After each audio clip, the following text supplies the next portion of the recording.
नमस्कार मित्रों, let's start geography YouTube channel में एक बार पुनः आपका हार्दिक स्वागत है।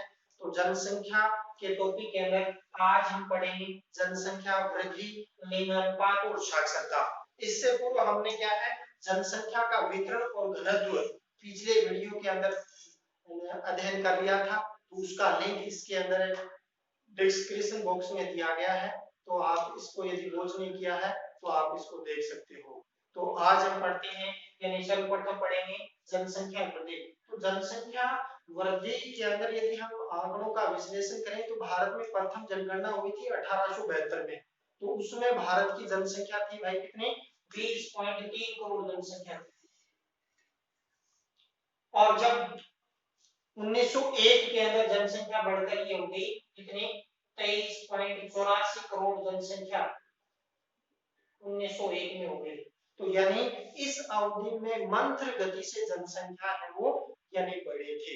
उसके बाद 20वीं शताब्दी की जनसंख्या का विश्लेषण हम 4 पार्टों में बांटकर अध्ययन करेंगे, जिसके आपको बोर्ड के अंदर यानी रेखा चित्र दिया गया है, जिसके अंदर जनसंख्या वृद्धि को प्रदर्शित किया गया है, जिसमें 1901 से 1921 मंद गति से वृद्धि दर प्रथम चरण में, द्वितीय अवस्था में यानी 1921 से 1951 के अंदर स्थिर वृद्धि दर, इसके बाद 1951 से 1981 के अंदर देखें तो तीव्र जनसंख्या वृद्धि दर, और 1981 से 2011 के अंदर घटती वृद्धि दर से जनसंख्या बढ़ी। तो इसका हम विश्लेषण करते हैं कि 1901 के अंदर भारत की जनसंख्या थी 23.84 करोड़, जो 1921 में बढ़कर कितनी हो गई भाई यानी 25.13 करोड़ जनसंख्या बढ़ी। तो यानी इस अवधि के अंदर यानी 2 करोड़ से कम जनसंख्या है वो बढ़ी। और इसका प्रमुख कारण था एक तो इन्फ्लुएंजा महामारी, और दूसरा यदि हम बात करते हैं तो उसमें भयंकर अकाल पड़े थे। जिस प्रकार वर्तमान में कोरोना की वजह से क्या है जनसंख्या के अंदर यानी ऋणात्मक यानी वृद्धि दर्ज होगी। इसका प्रमुख रीजन यह है कि यूरोपीय कंट्री में तो पहले ऋणात्मक वृद्धि दर चल रही थी, और इसमें लाखों की संख्या में लोग है कोरोना महामारी की वजह से क्या है अकाल ग्रसित हो रहे हैं। तो यदि हम बात करते हैं 1911 से 1921 का जो दशक है उसमें यानी 1911 के अंदर जनसंख्या थी कितनी 25.13 करोड़, जो बढ़कर घटकर अब 21 करोड़ से घटकर 25.13 करोड़ हो गई। यानी 11 से 21 के अंदर लगभग 8 लाख जनसंख्या के अंदर क्या आई थी गिरावट आई थी। तो यानी -0.31% की गिरावट है वो 1911 से 21 के दशक में यानी दर्ज की गई। और यही जो दशक है भारत के अंदर यानी महान जनसंख्या विभाजक यानी दशक भी कहा जाता है, और इसको ऋणात्मक दशक की वृद्धि दर वाला दशक भी कहा जाता है। और महान जनसंख्या विभाजक वर्ष की बात करते हैं तो 1921 का वर्ष प्रमुख रूप से क्या है आता है। तो इस अवधि के अंदर देखें तो प्रमुख रूप से एक तो यानी इसका रीजन रहा था एक तो इन्फ्लुएंजा, और दूसरा प्रमुख रूप से यानी इसके अंदर देखें तो भयंकर अकाल है वो पड़े थे। दूसरा यदि बात करते हैं 1921 से लेकर 1951 की अवधि, तो 1921 से 51 की अवधि के अंदर 1921 में 25.13 करोड़ से बढ़कर 1951 में 36.11 करोड़ जनसंख्या बढ़ी। लगभग यानी यूं कहें 11 करोड़ जनसंख्या है वो यानी 30 सालों में बढ़ी। जो पिछली जो जनसंख्या थी उसका यानी लगभग यानी 6 गुना यानी 5.5 गुना जनसंख्या है इस अवधि के अंदर बढ़ी। और इस जनसंख्या के अंदर बढ़ने का प्रमुख कारण था एक तो महामारी व अकाल पर नियंत्रण हो गया, स्वास्थ्य सुविधाओं में सुधार हो गया, जिसके कारण जो मृत्यु दर थी कितनी थी 47 प्रति हजार थी, घटकर 27 प्रति हजार हो गई। तो इस प्रकार यानी मृत्यु दर के अंदर तो अप्रत्याशित रूप से क्या है इस अवधि के अंदर यानी गिरावट है वो दर्ज की गई। दूसरा यदि हम बात करते हैं इस अवधि के अंदर यानी मृत्यु दर के अंदर यानी 40 प्रति हजार रही, तो 27 और 40 में काफी डिफरेंस होने के कारण क्या है इस अवधि के अंदर तीव्र जनसंख्या यानी इस अवधि के अंदर वृद्धि दर्ज की गई, क्योंकि यानी स्वास्थ्य सुविधाओं के अंदर इस अवधि के अंदर पूरा सुधार है वो प्रमुख रूप से हुआ था। 19 उसके बाद हम बात करते हैं 1951 से 1981। यह अवधि भारत में जनसंख्या विस्फोट की अवधि थी और इस अवधि में भारत में अप्रत्याशित रूप से जनसंख्या है वो बढ़ी। इसके अंदर देखें 1951 में 36.11 करोड़ थी, जो बढ़कर 68.1 यानी 33 करोड़ जनसंख्या होगी कब भाई 1981 के अंदर। तो इस अवधि के अंदर भारत के अंदर कितनी 32 करोड़ जनसंख्या है इस अवधि के अंदर, यानी 30 सालों में बढ़ी। लगभग यूं कहें कि 10.5 करोड़ जनसंख्या है 10 सालों में, यानी इस अवधि के अंदर प्रमुख रूप से बढ़ी। तो इस अवधि के अंदर यानी भारत में जनसंख्या विस्फोट की अवधि भी कहते हैं। और इस अवधि के अंदर देखें तो 1951 से 1971 का दशक है, उसके अंदर 24.80% की वृद्धि हुई थी। जो भारतीय जनगणना इतिहास के अंदर देखें तो सर्वाधिक दशकीय वृद्धि दर वाला जो यानी दशक था 1971 से 61 से 71 24.80, 71 से 81 के अंदर देखते हैं तो यहाँ रहा था 24.66%। तो ये प्रश्न नेट के अंदर और केवीएस नवोदय विद्यालय और फर्स्ट ग्रेड के अंदर ये प्रश्न आ चुका है कि भारतीय जनगणना इतिहास में सर्वाधिक दशकीय वृद्धि दर वाला दशक कौन था, तो 1971 61 से 71 24.80%। और इसके अंदर घातीय वृद्धि दर रही थी 2.22। यहाँ देखें तो 2.20% रही थी। तो यानी इसमें सर्वाधिक दशकीय वृद्धि दर वाला दशक भी रहा था, घातीय वृद्धि दर भी इस अवधि के अंदर यानी सर्वाधिक प्रमुख रूप से क्या है देखी गई थी। तो इसका प्रमुख कारण यदि हम बात करते विकास कार्यों में यानी तेजी आई थी। दूसरा चिकित्सा सुविधाओं के अंदर यानी सुधार हो गया था, जिसके कारण क्या हुआ इस अवधि के अंदर यानी मृत्यु दर तो 27 से घटकर कितनी आ गई है 15% आ गई। यानी इस अवधि के अंदर यानी 1951 में मृत्यु दर थी 27, जो 15/1000 के अंदर प्रमुख रूप से क्या है अंकित है वो की गई। वहीं यदि हम बात करते हैं जन्म दर की, यानी जन्म दर था 40, यहाँ 1951 में 40 था और 4 की गिरावट आई 36, यानी जन्म दर उच्च रही थी इस अवधि के अंदर। तो इसके कारण भी इस अवधि के अंदर प्रमुख रूप से क्या है यानी अधिक जनसंख्या वृद्धि हुई, जनसंख्या विस्फोट की अवधि। इसके बाद 1981 से लेकर 2011 इस अवधि के अंदर जनसंख्या घटती वृद्धि दर यानी वैसे देखें तो वो जनसंख्या बढ़ी, लेकिन घाती वृद्धि दर देखें जैसे 1981 से लेकर 1991 में 2.14% की घाती वृद्धि दर है।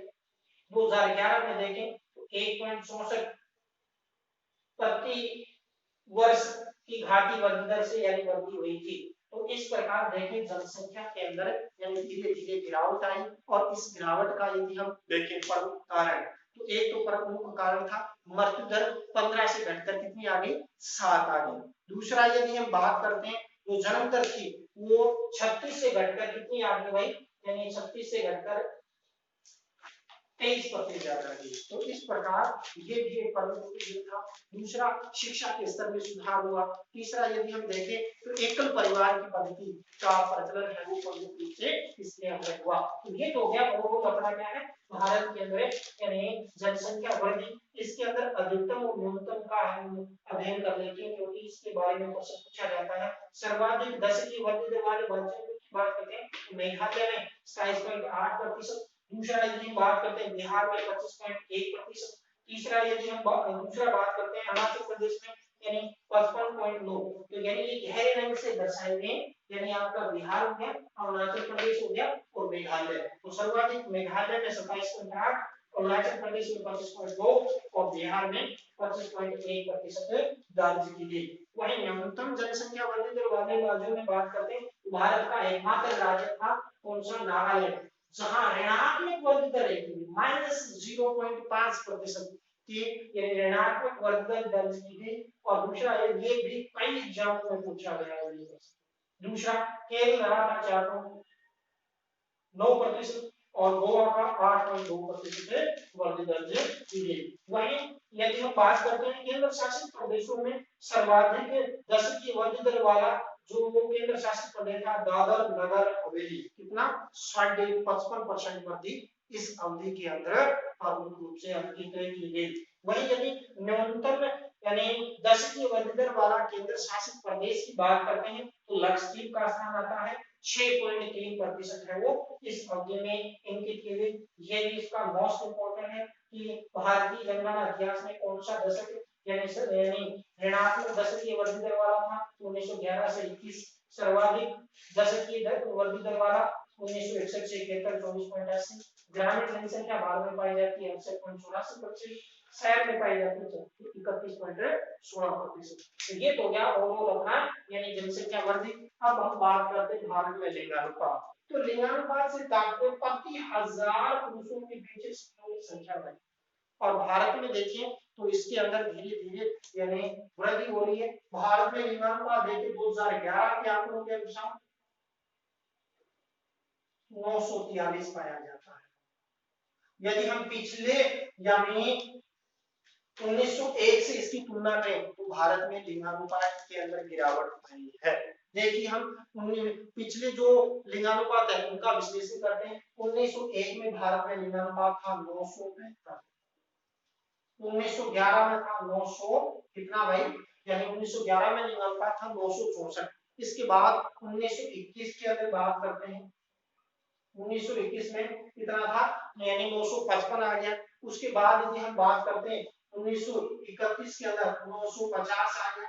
1941 में 945 लिंगानुपात अंकित किया गया। इसके बाद यदि हम बात करते हैं 1951 के अंदर यानी 946 लिंगानुपात है वो दर्ज किया गया था कब 1961 के अंदर इस 1951 के अंदर। उसके बाद हम बात करते हैं 1961 के अंदर तो 941 लिंगानुपात दर्ज किया गया। इसके बाद यदि हम विश्लेषण करते हैं 1971 का तो 930 लिंगानुपात दर्ज किया गया। 1981 में थोड़ा सा बड़ा 934 लिंगानुपात दर्ज किया गया। 1991 के अंदर विश्लेषण करते हैं तो भारत का लिंगानुपात रहा 936 और वर्तमान में देखें 2011 के अंदर देखें तो 933 लिंगानुपात अंकित किया गया। इसके बाद 2011 में देखें तो 943 लिंगानुपात है वो यानी इस अवधि में दर्ज है वो किया गया। इसके बाद हम बात करते हैं भारत के अधिकतम और न्यूनतम लिंगानुपात वाले राज्य। तो भारत में सर्वाधिक लिंगानुपात वाले राज्यों में यानी एक नंबर पर आता है केरल 1084 यानी 1200 के बीच 1084 महिलाएं। दूसरा तमिलनाडु 996 महिलाएं 1000 पुरुषों के पीछे। तीसरा आंध्र प्रदेश में 993। वहीं केंद्र शासित प्रदेशों में बात करते हैं तो 1037 यानी 1000 पुरुषों के पीछे 1037 स्त्रियां पाई जाती है। वहीं न्यूनतम लिंगानुपात वाले राज्यों की बात करते हैं तो सबसे कम लिंगानुपात पाया जाता है हरियाणा में 879, जम्मू कश्मीर में 889, सिक्किम में 890 लिंगानुपात है वो पाया जाता है। वहीं न्यूनतम केंद्र शासित प्रदेशों में बात करते हैं दमन व दीव 618 पाया जाता है। वहीं बाल लिंगानुपात के अंदर बात करते हैं तो सर्वाधिक लिंगानुपात अरुणाचल प्रदेश में 972। इसके बाद बात करते हैं मिजोरम का कितना 970। इसके बाद बात करते हैं मेघालय का 970। वहीं न्यूनतम लिंगानुपात में भी हरियाणा का स्थान आता है 834। इधर भी और देखें तो भी हरियाणा 879 और बाल लिंगानुपात में भी 834। पंजाब उसका पूछ गया 849, जम्मू कश्मीर 862 लिंगानुपात है वो यानी इसके अंदर पाया जाता है। इसके बाद हम साक्षरता का अध्ययन करेंगे। तो साक्षरता मानव विकास और जीवन की गुणवत्ता का एक क्या होता है भाई सूचकांक होता है। और कम साक्षरता से क्या होता है आर्थिक सामाजिक और वैज्ञानिक विकास के अंदर क्या आती है रुकावट आती है। तो साक्षरता का आंकलन हम मुख्य रूप से यदि हम करें पिछले 1901 के आंकड़ों के आधार पर तो भारत में 1901 के अंदर 5.35% लोग साक्षर थे यानी 5.5% लोग साक्षर थे 1901 के अंदर। उसके बाद साक्षरता के अंदर धीरे धीरे बढ़ती हुई और 1951 में बात करते हैं तो 18.33% लोग क्या हो गए भाई साक्षर हुए। उसके बाद यदि हम वर्तमान लेटेस्ट आंकड़ों 2011 का विश्लेषण करें तो भारत के अंदर यानी ओवरऑल साक्षरता पाई जाती है कितने 73% पाई जाती है। तो इस प्रकार 1901 से 2011 की यदि हम तुलना करें तो भारत में 14 गुना साक्षरता के अंदर क्या हुई है भाई, वृद्धि हुई है। लेकिन यदि अन्य देशों से यदि हम तुलना करें तो भारत की साक्षरता बहुत कम है, क्योंकि यदि भारत में 121 करोड़ जनसंख्या का यदि हम 27% लोग भारत में निरक्षर हैं और वो एक मोटी यानी संख्या प्रमुख रूप से क्या है इसके अंदर होती है। तो इस प्रकार यानी निरक्षरता देश के आर्थिक विकास के अंदर क्या है बाधक का कार्य है वो प्रमुख रूप से करती है। फिर यदि हम बात करते हैं भारत के अंदर 2011 में कुल साक्षरता थी कितनी 73%। उसके बाद यदि हम विश्लेषण करें पुरुष साक्षरता 82.14%, महिला साक्षरता की बात करते हैं 65.46% है वो साक्षरता इसके अंदर पाई जाती है। वहीं राजस्थान में बात करते हैं तो साक्षरता 66.1% पाई जाती है। वहीं महिलाओं की बात करते हैं तो यानी 52.1% साक्षरता इसके अंदर देखने को मिलती है। हालांकि जनसंख्या का टॉपिक अपने अलग से राजस्थान के अंदर अध्ययन करेंगे। तो इस प्रकार यानी महिला और पुरुष साक्षरता में भी काफी यानी अंतर पाया जाता है।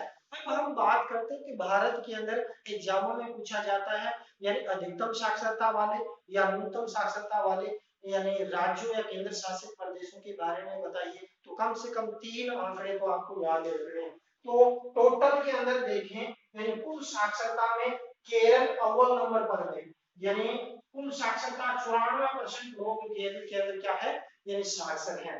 वहीं दूसरे स्थान पर राज्यों में आ जाता है कौन, मिजोरम का स्थान आता है, तीसरा स्थान आता है गोवा का। और इन तीनों राज्यों का ही क्रम पुरुष महिला के अंदर साक्षरता के अंदर यही क्रम पाया जाता है। वे 1 नंबर पर केरल पुरुष 96.1, मिजोरम 2 नंबर पर 93.3 पुरुष, गोवा में के अंदर 92.6 पुरुष यानी साक्षरता पाई जाती है, यही क्रम पाया जाता है। यही क्रम यानी केरल के अंदर महिला साक्षरता 92.1, मिजोरम में 89.1, गोवा में यानी 84.7% साक्षरता है वो इसके अंदर क्या है पाई जाती है। फिर यदि हम बात करते हैं केंद्र शासित प्रदेशों में, तो केंद्र शासित प्रदेशों में लक्षद्वीप की साक्षरता 91.8% पाई जाती है। यानी यूं कहें और साक्षरता के अंदर यानी लक्षद्वीप है वो अव्वल स्थान पर है। दूसरा यदि हम बात करते हैं न्यूनतम साक्षरता के अंदर, तो न्यूनतम साक्षरता बिहार की पाई जाती है, औसतन साक्षरता 61.8%। दूसरा स्थान आता है अरुणाचल प्रदेश का 54.4%, 65.4%, राजस्थान का 66.1% साक्षरता के साथ निचले पायदान प्रमुख रूप से तीसरे स्थान पर है यानी टोटल में पुरुष साक्षरता में बिहार निचले स्थान पर 71.2%, दूसरे स्थान पर अरुणाचल प्रदेश का आता है कितना 72.6% स्थान आता है, और तीसरा स्थान फिर राजस्थान का आता है इसके अंदर।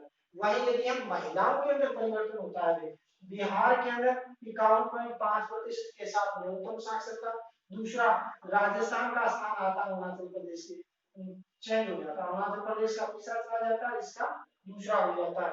तो इस प्रकार देखें तो राजस्थान का यानी 52.1% साक्षरता के साथ निचले पायदान बिहार के बाद दूसरे स्थान पर साक्षरता में आता है, तीसरा स्थान अरुणाचल प्रदेश का 55.4% के साथ है साक्षरता है वो पाई जाती है। वहीं यदि हम बात करते हैं न्यूनतम साक्षरता, तो न्यूनतम साक्षरता पाई जाती है किसकी भाई, दादरा नगर हवेली की साक्षरता है वो यानी इसके अंदर है वो पाई जाती है। तो दादर नगर हवेली की साक्षरता की बात करते हैं तो 76.2% कौन सी न्यूनतम साक्षरता में यानी दादर नगर हवेली की पाई जाती है, कितने 76.2% साक्षरता है वो प्रमुख रूप से क्या है पाई जाती है।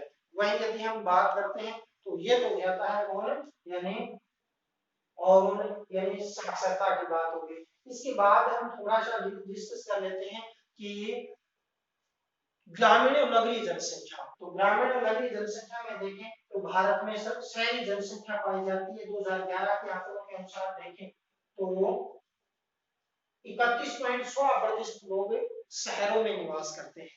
वहीं ग्रामीण क्षेत्र की बात करते हैं तो 68.84% जनसंख्या है वो कहाँ निवास करती है भाई, यानी गांव में निवास करती है। इसके बाद सर्वाधिक शहरी जनसंख्या वाला यानी राज्य कौन सा है, गोवा 62.2% के साथ है, यानी सर्वाधिक शहरी आबादी पाई जाती है।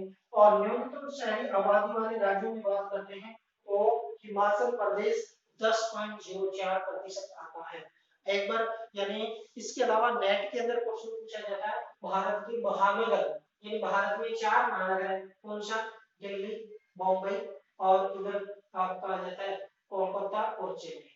तो इसके अंदर यानी करंट सेट किया जाता है कि किस नगर की यानी आबादी सर्वाधिक पाई जाती है, तो करंट पूछा जाता है तो सर्वाधिक आबादी पाई जाती है भाई किसकी, मुंबई की। उसके बाद यदि हम बात करते हैं एंटीक्लो घुमा दो, फिर दूसरा स्थान दिल्ली का, तीसरा स्थान कोलकाता का, चौथा चेन्नई का। तो इस प्रकार ये क्रम भी कई बार पूछ लिया जाता है, यानी तो इस प्रकार ये भी ध्यान रखना, एक नंबर पर आबादी किसकी है, यानी मुंबई की है, दो नंबर पर दिल्ली की है 166, तीसरा यानी कोलकाता का, चौथा चेन्नई का स्थान है वो प्रमुख रूप से आता है। तो इस प्रकार मित्रों आज हमने क्या है, यानी भारत में वृद्धि, लिंगानुपात, साक्षरता और नगरीय आंकड़ों का विश्लेषण किया। तो इसी के साथ आज का वीडियो समाप्त करते हैं। जय हिंद, जय भारत, पढ़ते रहिए।